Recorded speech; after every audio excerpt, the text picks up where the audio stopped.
नमस्कार साथियों, स्वागत है आप सभी का अंकित इंस्पायर्स राजस्थान पर। मैं हूं अंकित अवस्थी।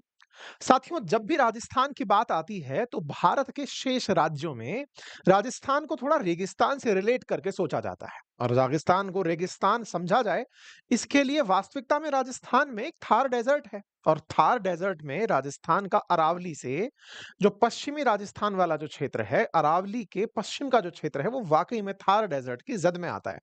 लेकिन उस डेजर्ट के अंदर मरुगंगा के नाम से कही जाने वाली एक नदी बहती है जिसका नाम है लूणी नदी।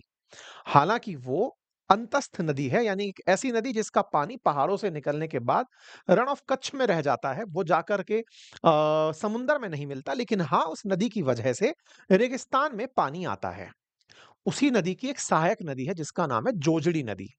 हाल ही के दिनों में वो फिर से एक बार सुर्खियों में है। ऐसा क्यों है?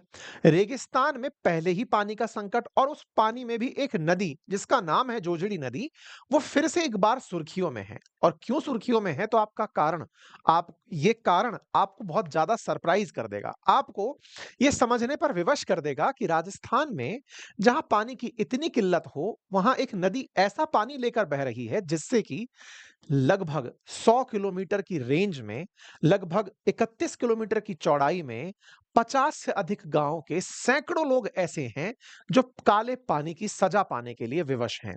साथियों, ये जो दृश्य आप देख रहे हैं, ये दृश्य है राजस्थान में बहने वाली एक नदी, जोजड़ी नदी का। ये जोजड़ी नदी लूणी नदी की सहायक नदी है। चर्चा में क्यों है?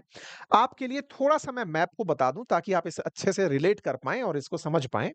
मैप की दृष्टि से अगर हम बात करते हैं तो हमारे राजस्थान को कुछ इस तरह से पढ़ा लिखा जा सकता है। उत्तर, दक्षिण, पूरब और पश्चिम। हमारे राजस्थान में लगभग जब रेगिस्तान की बात की जाती है तो ये जिले जैसलमेर, बाड़मेर, जोधपुर, जालौर, पारी, चूरू, श्रीगंगानगर, ये थार डेजर्ट में, मतलब लगभग ये समझिए कि इस क्षेत्र के अंदर अगर हिमा वो अरावली निकल रहा है तो उत्तर पश्चिमी क्षेत्र जिस तरह से आपको यहाँ दिखाई देता है, ये रेगिस्तान की जद में आता दिखता है। इसी रेगिस्तान में एक जिला है जोधपुर। अच्छा, जोधपुर बड़ा सिग्निफिकेंट जिला है। राजनीतिक लिहाज से भी, राजस्थान के लिहाज से भी काफी ज्यादा सिग्निफिकेंस रखता है। राजस्थान की राजनीति में बड़ा महत्व है। राजस्थान के पूर्व मुख्यमंत्री अशोक गहलोत जी जोधपुर से ही आते हैं। और केंद्र में मंत्री गजेंद्र सिंह शेखावत जी, जो इस समय केंद्र सरकार के अंदर मंत्री हैं, वो भी यहीं से आते हैं। और बड़ा संयोग देखिए कि केंद्रीय मंत्री गजेंद्र सिंह शेखावत जी हैं, वो तो जल शक्ति मंत्रालय तक संभाल चुके हैं। और उनके कार्यकाल में इस नदी के उत्थान के वादे भी किए गए थे। सपने तो दिखाए गए थे कि रिवर फ्रंट तक बना दिया जाएगा। लेकिन आज स्थिति यह है कि इस जोधपुर जिले के अंदर इस जोजड़ी नदी का जो हाल है, वो देखते ही आपकी आंखों से दर्द के कारण आंसू निकल आएंगे। आप कहेंगे कि ये कैसी बातें कह रहे हैं, कवि की कल्पना सी लगती हैं। आइए मैं आपको कुछ दृश्य दिखाता हूं, तस्वीरें दिखाता हूं, जिन्हें संभवतया आप अगर देखेंगे तो ये प्रथम दृश्यता तो विश्वास ही नहीं होगा कि जहां पानी की किल्लत हो रेगिस्तान में, वहां नदी, और नदी के अंदर हालात ऐसे कि वहां लोग, पशु, जानवर, ये सब त्रस्त हो रखे हैं। सरकारों के आगे तमाम तरह के प्रयास कर चुके हैं। और प्रयासों की बात बताऊं तो मैं यहां पर हालात ये हैं, नदी के हालातों को देख करके, जो कि एक गंदा नाला लगता है। आप में से कुछ लोग कहेंगे कि सर ये नाला ज्यादा लग रहा है, नदी कम लग रही है। लेकिन क्या करें, पौराणिक रूप से तो इसको सरस्वती नदी की मतलब की संज्ञा दी जाती है कि ये सरस्वती नदी की शाखा हो सकती है। ये तक माना जाता है कि भाई लूणी की सबसे बड़ी सहायक नदी जोजड़ी नदी है। तो राजस्थान के रेगिस्तान में जहां लूणी मरुगंगा का खिताब पाती है, उसकी सबसे बड़ी सहायक नदी की तो वैल्यू होगी ही, जस्ट लाइक गंगा के लिए यमुना। तो बिल्कुल वैसे ही इसकी वैल्यू है। अब इस स्थिति में जब आप नदी को देखते हैं तो ये जो आपको यहाँ पर वन्य पशु, गलते हुए पेड़ और सीवेज की तरह बहता हुआ जो पानी दिख रहा है, ये इस नदी का प्रमाण बना हुआ है, नदी की पहचान बनी हुई है। आज हम चर्चा क्यों कर रहे हैं? क्योंकि ये फिर से इन दिनों सुर्खियों में है। सुर्खियों में क्यों है? क्योंकि यहां से रालोपा के प्रमुख जो हनुमान बेनीवाल जी हैं, वो इस समय पर जोजड़ी बचाओ आंदोलन का नेतृत्व करने के लिए पहुंचे हुए हैं। और यहां पर वो बकायदा मतलब लोगों के साथ मंच साझा करके बालोतरा जिले में बैठ करके इस मांग को उठा रहे हैं कि जोजड़ी को बचाओ भाई। और जो लोग मंचासीन हैं, उन मंचासीन लोगों की आवाज को अपनी आवाज के साथ और बुलंद कर रहे हैं। आप नागौर से सांसद हैं। चूंकि ये नदी नागौर, बालोतरा, जोधपुर इन सभी क्षेत्रों को प्रभावित करती है। मतलब ये पश्चिमी राजस्थान के वो क्षेत्र हैं जो कहीं ना कहीं प्रभावित होते हैं इससे। तो यहाँ पर बहुत सारे मंचासीन जो लोग बैठे हैं, वो कम से कम 50 गांवों से संबंधित हैं।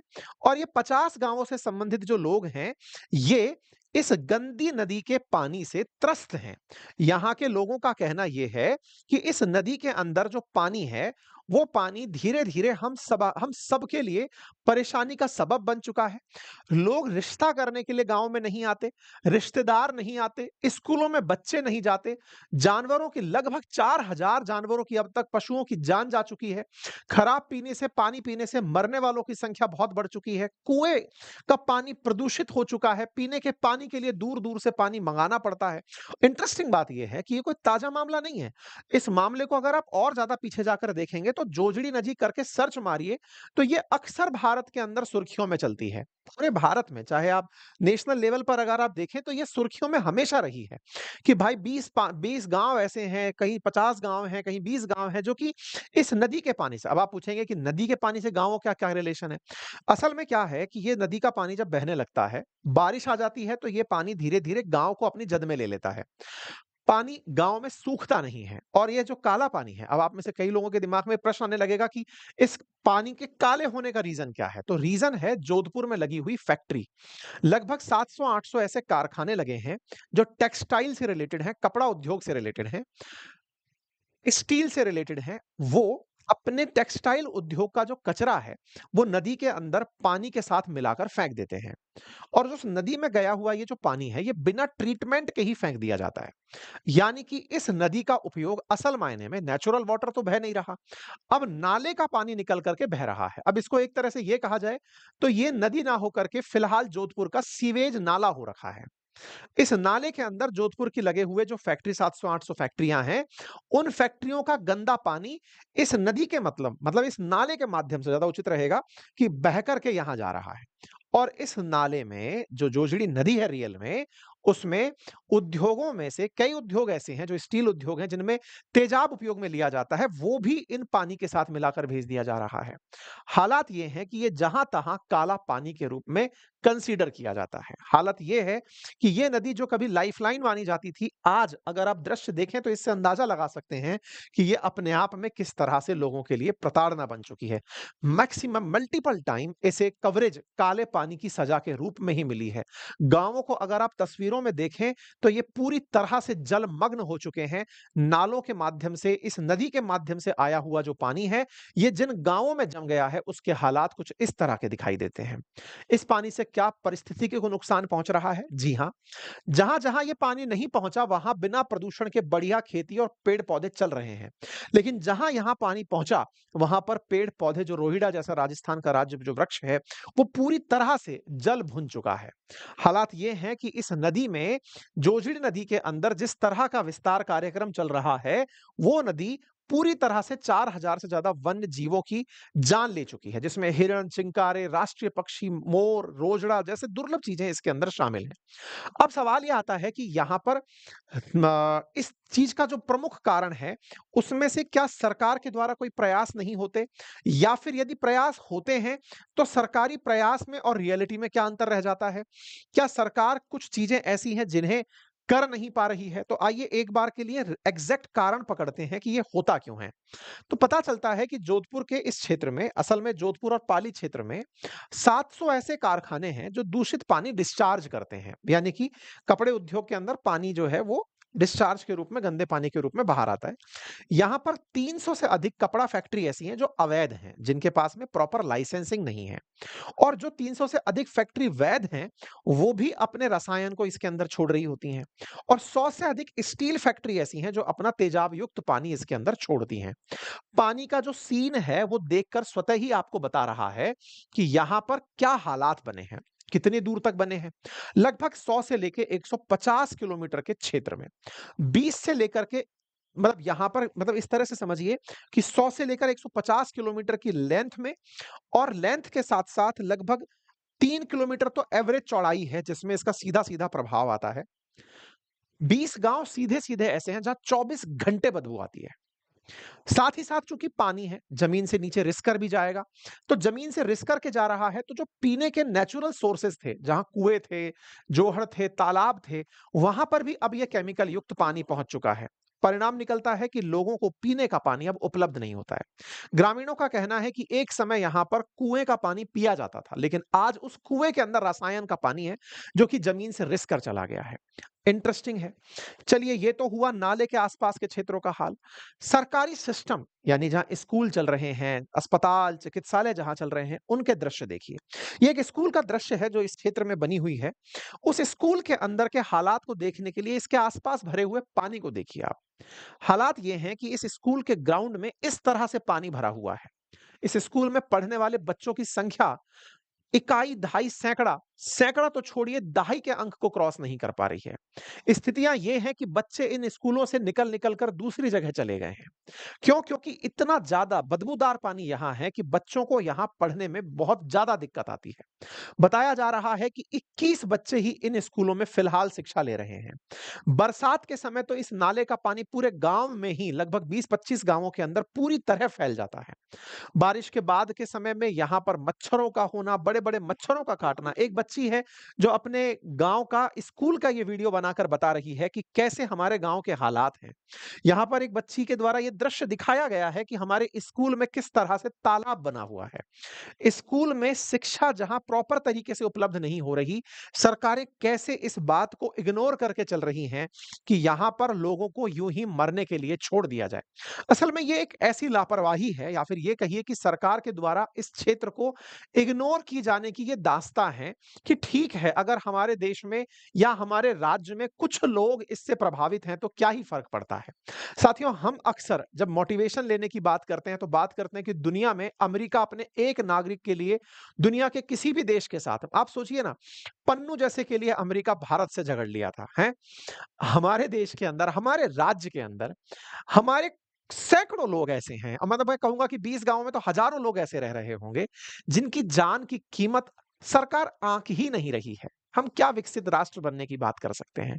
सपने भले ही हम 2047 में विकसित होने के देखें, लेकिन इंसानी वैल्यू कितनी है इसका अंदाजा आप लगाइए कि बच्चों को सड़क पर उतर कर के कहना पड़ रहा है कि हे महानुभावों, हमारे नीति निर्धारकों, कम से कम हमारे जीवन को तो बचा लो। आप हमें क्या देंगे उससे तो हटाइए, जो है उससे तो हमें मुक्त करा लीजिए। तो क्या सरकारें सुनती नहीं है? सुनती हैं। बड़े-बड़े वादे होते हैं। वादे ऐसे होते हैं कि सपने में तो ये तक दिखा दिया जाता है कि आपके यहाँ रिवर फ्रंट बन जाएगा। ऐसा रिवर फ्रंट बनेगा कि लोग बैठकर चाय, पकौड़े, समोसे खाने यहाँ पर आएँगे। स्थितियाँ इस तरह से हैं कि लोग केवल अब राजनेताओं के बयानों में ही उलझ कर रहते हुए दिखाई देते हैं। हमारे देश के अंदर पहले लोगों को परेशानी का इस तरह से एहसास कराओ कि वो उससे निकलने के लिए जिन्होंने डाला, उन्हीं के दम पर, निकलने के नाम पर उन्हीं को मसीहा बना लें कि साहब आपने निकाल लिया इस परेशानी से, माना कि आप ही के कारण इस परेशानी में थे, लेकिन आपने निकाल लिया, इसका भी धन्यवाद है आप। स्थितियाँ इतनी विकट हैं साथियों। ये तस्वीरें आपको बयान कर रही हैं कि हालात क्या हैं। ये वीडियो आपके सामने जो है वो स्कूल के एक बच्चे के द्वारा बनाया गया है। राष्ट्रीय पक्षी मोर को आप जिस तरह के पानी के साथ देख रहे हैं, क्या संरक्षण करेंगे हम इन चीज़ों का? स्थितियाँ ये हैं कि यहाँ पर लोग, पशु-पक्षी, आप देखिए ना, ये एक वन्य जीव है, जिस वन्य जीव के हालात को आप देख सकते हैं, वो पानी के अंदर गिर गया है, क्योंकि उसने प्रदूषित पानी पी लिया है। उसको पशु प्रेमियों के द्वारा बचा करके ले जाया जा रहा है। यहाँ के हालात को देखते हुए लगातार यहाँ की मीडिया कवरेज बहुत बार आई है। ज़हर की बाढ़ कह कर के आई है। मतलब हालात ये हैं कि बारिश के समय पर, जैसे अभी ताज़ा-ताज़ा खबर अगर आप देखें तो जुलाई 2025 की है। यहाँ पर पहले तो जोजिड नदी का पानी खुद एक परेशानी था, और ऐसे में बारिश का पानी और यहाँ आ गया, तो उस बारिश के पानी से ये पूरा-पूरा क्षेत्र जलमग्न होता हुआ दिखाई दिया। लोगों को यहाँ से विस्थापित कराना लोगों के लिए ज़्यादा सुविधाजनक रहा। सरकार के लिए सुविधाजनक रहा कि ठीक है, निकल कर के आप कहीं और चले जाइए। इस तरह के हालात, और वो भी रेगिस्तान में जहाँ पानी की इतनी वैल्यू हो, वहाँ पर लोगों को काले पानी के अंदर डालकर छोड़ने के इन प्रयासों को देख कर के बहुत ज़्यादा दुःख होता है। सवाल है, तो क्या सरकार के द्वारा वाक़ई में आज तक कोई प्रयास नहीं हुए? हुए ना? 2021 की आप न्यूज़ कटिंग रिपोर्टिंग देख रहे हैं जिसमें कहा गया कि 45 करोड़ रुपए स्वीकृत किए गए हैं ताकि इस नदी के किनारे रिवर फ्रंट बनाया जा सके। सीधा-सा तरीका जो दिखता है कि 800 इंडस्ट्री पता है, 800 इंडस्ट्री का पानी निकल कर आता है, उनमें केवल प्रशासनिक तरीके से इतना सुनिश्चित करा दिया जाए कि ये नदियाँ, ये उद्योग धंधे अगर पानी नदी में छोड़ते हैं या फिर जोजड़ी नदी जिसे नाला बना दिया गया है उसमें छोड़ते हैं, तो वो सीवेज ट्रीटमेंट करके पानी छोड़ेंगे। ये काम करने में कोई बहुत बड़ा रॉकेट साइंस नहीं है। लेकिन बहुत सारे लोगों की मिलीभगत, प्रशासनिक इच्छा शक्ति की कमी, राजनैतिक इच्छा शक्ति की कमी, ये इस बात को बड़ा बनाने के लालच कि हाँ भाई एक बार के लिए बड़ा बजट होगा तो ना जाने कितनों का पेट पेट भरेगा। हम में से जाने कितनों के जीवन जो है वो लोगों के लिए राजनीतिक हित कारक सिद्ध होंगे। विचारणीय तथ्य है। जब आपको पता है, चिन्हित है कि ये 800 जगह है जहां से पानी निकल कर आता है। विचार कीजिए, ये हमारा भारतवर्ष है जो अहिंसा के दम पर बड़ा हुआ है। न जाने दुनिया के कितने देश ऐसे हैं जिन्होंने कभी ना कभी बहुत ज्यादा यातना झेलने पर हिंसा का रूट अपना लिया। जब-जब आप वर्ग संघर्ष की बात सुनते हैं, तब एक ही बात निकल कर आती है कि लोग इतने त्रस्त हो गए थे इस तरह के उद्योग घरानों से, इस तरह के लोगों से कि उन्होंने हिंसक रूप अपना लिया था। आप जब बहुत बार देखते हैं कि लोग सड़कें रोक देते हैं, चक्का जाम कर देते हैं, सरकार के खिलाफ प्रदर्शन, पथराव, पुलिस घेराव ये सब करने लगते हैं, उसके पीछे का कारण है कि उनको कोई सुन नहीं रहा है। लेकिन यहाँ के लोग संभवतया बड़े ही सहनशील हैं, जो कई सालों से इस पीड़ा को झेल रहे हैं, सरकारी वादों में उलझ रहे हैं। लेकिन विचार कीजिए कि यदि ये सभी लोग इकट्ठा होकर एक दिन इन उद्योग घरानों के आगे जाकर बैठ गए कि सब हम काम को रोकने की इच्छा रखते हैं क्योंकि आपके चलते हमारा जीवन जा रहा है। सरकार को उस समय चेतना होगा। आफ्टर ऑल ये समझने की बात है। समझने की आवश्यकता है कि जब हमारे राज्य में बाकायदा प्रदूषण नियंत्रण के लिए कार्यालय है, बाकायदा प्रशासनिक कुशलता हमारे यहाँ पर है, तो क्यों नहीं इन जगहों को चिन्हित करके वहीं से ही वाटर ट्रीटमेंट कराया जाए, नंबर 1। जो पानी बाद में आ गया है, उस पानी के लिए सरकार अपने तरफ से सीवेज ट्रीटमेंट प्लांट चलाए। सीवेज ट्रीटमेंट प्लांट चला करके इस पानी को संरक्षित करके उपलब्ध कराया जाए। तो बोले सर आपको पता है क्या? इनको नहीं पता है क्या? बिल्कुल पता है। इन लोगों को भी पता है, माननीय लोगों को भी पता है और यही कारण है कि 45 करोड़ रुपए पहले स्वीकृत हुए 2021 में। खबर बनी, लगा कि अब पुनरुत्थान हो जाएगा। खबर पुरानी हो गई। फिर थोड़े दिन बाद खबर बनती है कि 400 करोड़ रुपए खर्च करके 31 किलोमीटर का जोजड़ी नदी पर रिवर फ्रंट बनाया जाएगा जिसमें पार्क और कैफेटेरिया भी होगा। उम्मीदें निकल कर आई। नदी का स्वरूप दिखाया गया कि चिंता मत करो, इस नदी को तो ऐसा बना दिया जाएगा जैसे आप कभी जयपुर में आए हो तो अमानी शाह का एक नाला हुआ करता था, जिसे आजकल द्रव्यवती नदी कहा जाता है। पहले उस नाले के हालात भी ऐसे ही थे, उस द्रव्यवती नदी के हालात भी ऐसे ही थे। लोग उसमें अपना सीवेज डाला करते थे। लेकिन फिर सरकारी संरक्षण प्रयासों से उसे अब एक सुंदर रिवर फ्रंट में बदल दिया गया। इसके बारे में भी कहा गया कि इसको एक रिवर फ्रंट में तब्दील कर दिया जाएगा और ये रिवर फ्रंट इतना खूबसूरत होगा कि लोग यहाँ पर देखने आएंगे। बकायदा यहाँ के वाटर की सैंपलिंग हुई। जल शक्ति मंत्री ने बकायदा यहाँ पर राज्य के एक मंत्री के साथ साझा करते हुए लूनी के अंदर कहा कि हम आने वाले समय में इस जगह को बहुत बड़ा बना देंगे। मिनिस्टर ने बकायदा एक फाउंडेशन स्टोन तक लगा दिया। प्रोजेक्ट 172 करोड़ का डिक्लेयर कर दिया गया। गजेंद्र सिंह शेखावत जी के द्वारा यह कहा गया कि गहलोत सरकार तो यहां पर जोजरी नदी की फाइल को रोक कर बैठी थी, हम आए हैं तो इसको करवा कर मानेंगे और 400 करोड़ रुपए के अंदर हम पूरी तरह से रिवर फ्रंट बना देंगे। ठीक है साहब, लोगों को लगा कि कुछ होगा। ये बात मार्च 2024 की है। आज हम जिस समय इस न्यूज़ को सुन रहे हैं, मार्च 2024 की ये खबर है। आप अगस्त 2025 में सुन रहे हैं। मंत्री जी ने कहा था कि इज़राइल से तकनीकी लाकर के ऐसा बनाएँगे कि वाटर ट्रीटमेंट होगा, पानी शुद्ध हो जाएगा। शेखावत साहब ने बाकायदा अपने ट्विटर हैंडल पर डाला कि हमने 172 करोड़ के विभिन्न कार्यक्रम यहाँ पर कार्य करने होंगे, हमने इसकी आधारशिला रख दी है। लोग बड़े खुश हुए, चुनावी सीज़न था कि हाँ भाई कुछ बड़ा हो जाएगा। बड़े के नाम पर बड़ी सभा हुई, लोगों में विश्वास जगा, लेकिन अभी सवा साल निकलने के बाद भी यहाँ पर कुछ नहीं हुआ। यहां से आए हुए मुख्यमंत्री अशोक गहलोत जी जो पूर्व मुख्यमंत्री हैं, वो भी इसकी मांग उठाते हुए दिखते हैं, लेकिन जब तक आप सत्ता में थे, आपके द्वारा भी यहां पर कोई कदम नहीं उठाया गया। बस चर्चाएं रही कि हाँ, यहां पर हम कुछ ऐसा कार्य करेंगे जिससे कि प्रदूषण मुक्त हो जाएगा। लेकिन प्रदूषण के मुक्ति के नाम पर यहां पर कोई भी कार्य नहीं हुआ। यहाँ के लोग बार-बार सत्ता, विपक्ष सब पर यह सवाल उठाते रहे कि माननीय आप यहां पर कुछ उठाइए, कुछ कार्यक्रम कीजिए। कोई कार्यक्रम नहीं हुआ। इवन पर्यावरण मंत्री की तरफ से तो ये तक कहा जाता है कि हमारे पास आंकड़े नहीं है इस बात के कि यहाँ पर क्या-क्या परेशानियाँ हैं, हमारे पास इसके फैक्ट नहीं है। जब प्रशासन से पूछा गया, जोधपुर के कलेक्टर से पूछा गया, तो उन्होंने कहा कि हाँ, हमारे पास में शिकायतें हैं, हमने जानकारी जुटाई है, यहाँ पर कुछ दिक्कतें हैं। अभी कुछ दिन पहले की एक रिपोर्ट है जिसे आप देख रहे हैं, जिसमें 6 टीमों ने फैक्ट्रियाँ जाँची, 32 जगह पर कमियाँ मिली, उन्हें नोटिस भी थमाए गए। और ये खबर आप देख रहे हैं कि इन जगहों पर ये पाया गया कि इन फैक्ट्रियों ने इस बात को बहुत ही लाइटली लिया हुआ है। अपशिष्ट जल को ही सीधा नदी में छोड़ा जा रहा है। साथियों, 2 बातें बहुत ज़्यादा परेशान करती हैं। पहला, मानव जीवन की कीमत क्या इतनी कम है कि उसको समझाने के लिए इतने सारे प्रयास, इतने जन आंदोलन, इतनी ज़्यादा सोशल मीडिया पर चेतना फैलाई जाए और उसके बावजूद भी किसी के कान पर जूं तक ना रेंगे। जो 800 जिम्मेदार क्षेत्र हैं, उन पर नियंत्रण करने में आफ्टर ऑल कौन पीछे रह रहा है? प्रशासन, राजनीतिक इच्छा शक्ति या फिर लोगों को ही अपने जीवन की कद्र नहीं? ये विचारणीय तथ्य है। आप भी जब इस तरह के प्रभावित होते हैं, तो आपको हमेशा ये लगता है कि ये मेरे से संबंधित तो चीज़ नहीं है। मैं जब खुद के घर में ये परेशानी आएगी, तब मैं इस विषय पर चर्चा करूँगा या बात करूँगा। विचारणीय है कि आप इस विषय पर जितना हो सके गंभीरता से चिंतन करें, साथियों से इसे साझा करें, इसे जन चेतना बनाएँ, हमारे सभी भाई-बहनों के जीवन की कीमत है। ये बात स्वीकारते हुए हम आगे बढ़ें। अगर हम सबके जीवन की कद्र करेंगे, तो शायद हमारे जीवन की कोई कद्र होगी। अदरवाइज़ जब आपके घर परेशानी खड़ी होगी, तब आप किसी के लिए मात्र एक खबर होंगे। आप इस विषय पर क्या सोचते हैं? अपनी राय ज़रूर कमेंट बॉक्स में रखें। चैनल पर नए हैं तो सब्सक्राइब कर लें, साथियों से इसे अवश्य साझा करें। फिलहाल के लिए इतना ही। बहुत धन्यवाद।